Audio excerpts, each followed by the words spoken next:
আসসালাতু মিফতাহুল জান্নাহ।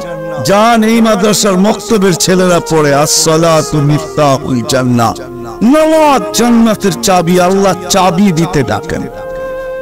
আল্লাহ নামাজের জন্য ডাকেন না, অঙ্গীকার পুরা করার জন্য ডাকেন। অঙ্গীকার পুরা করার জন্য ডাকেন। কেননা কিয়ামতের দিন, হায় হায়, আমি তো বলি, জানি না বুঝবেন কি বুঝবেন না, আমি বলি এই উম্মতকে দুনিয়াতে পাঠানেরই কথা ছিল না।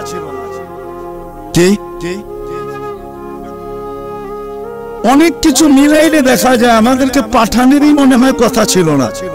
নাহলে এত ছোট জীবন দিবেন কেন?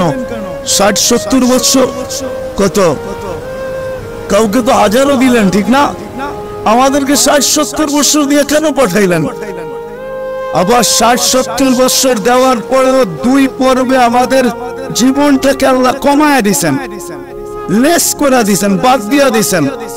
প্রথম 15 বছর হিসাবে আসবে না, যতক্ষণ পর্যন্ত বালেগ না হয়। কলম তার বিরুদ্ধে যায় না, পক্ষে চলতে পারে, বিরুদ্ধে চলবে না। রুফিয়াল কালাম, এখানে 15 বছর বাদ।